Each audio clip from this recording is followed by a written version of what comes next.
Bonjour. L'histoire de mission du 1er mars 2025 nous vient de Séoul, en Corée du Sud. Le titre, Prier dans la tempête. Un violent orage a éclaté lors de la première nuit que 19 jeunes missionnaires sud-coréens ont passé sur une île des Philippines.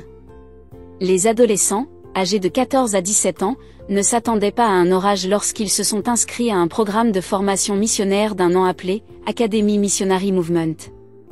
Dans le cadre de ce programme, ils devaient participer à un voyage missionnaire international et s'étaient rendus sur l'île isolée pour participer à des réunions d'évangélisation sous la direction d'un pasteur sud-coréen qui prêcherait. Mais la tempête qui les a accueillis lors de leur première nuit a menacé de gâcher leurs plans.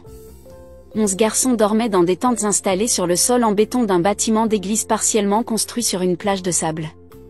8 filles dormaient dans une maison au toit de chaume située à proximité. La nuit est noire, à l'exception de quelques éclairs. La pluie tombait à verse et le vent hurlait. Le bâtiment de l'église n'avait ni porte ni fenêtre, et les tentes abritant les garçons tremblaient violemment. Le pasteur sud-coréen a alors commencé à réveiller les garçons. La situation est grave, a-t-il dit à 2 garçons dans une tente. Nous devons nous lever et prier. Il leur a demandé de réveiller les garçons de la tente suivante et de leur dire de passer le mot jusqu'à ce que tout le monde se soit rassemblé pour prier dans la maison de chaume. Pendant ce temps, le directeur du programme missionnaire a réveillé les filles de la chaumière en leur donnant des instructions similaires. En peu de temps, les adolescents se sont rassemblés dans la chaumière. Les murs du bâtiment ont tremblé sous le souffle de la tempête. Ni les adolescents ni les adultes n'avaient jamais vu une tempête de pluie aussi violente. Il est 4 heures du matin. Tout le monde s'est agenouillé et a prié pour que Dieu arrête l'orage. Pendant 2 heures, les missionnaires ont prié alors que le vent hurlait, que les éclairs jaillissaient et que la pluie tombait. Le pasteur a demandé à Dieu de pardonner les péchés de tous les membres du groupe. Les adolescents ont chanté des chants de louange. Chaque personne a pris le temps de prier personnellement.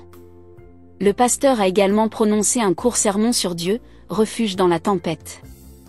À 6 heures du matin, la tempête a commencé à se calmer. Le pasteur a dit aux adolescents d'aller se coucher. Comme c'était leur première nuit sur l'île, il ne voulait pas qu'ils soient trop épuisés pour leur première journée complète. Le soleil brillait dans le ciel bleu lorsque tout le monde s'est réveillé 2 heures plus tard. La tempête a planté le décor pour le reste de la semaine. Le voyage missionnaire est devenu une période de prière. Chaque fois qu'il pleuvait, tout le monde s'agenouillait et priait. Chaque fois qu'un adolescent était confronté à un défi, comme inviter des gens à assister aux réunions du soir, tout le monde s'agenouillait et priait. Les adolescents ont compris qu'ils se battaient pour le salut des âmes.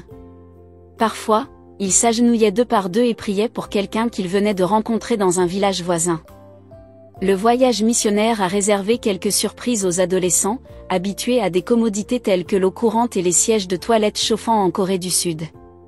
Sur l'île, ils ont utilisé des pelles pour creuser leurs propres toilettes et se sont baignés à l'extérieur avec des seaux ou dans l'océan.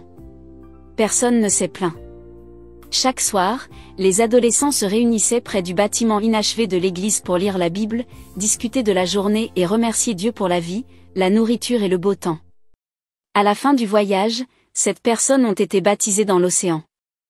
Elles avaient suivi des études bibliques avec des membres de l'église locale et pris la décision de se faire baptiser pendant les réunions d'évangélisation.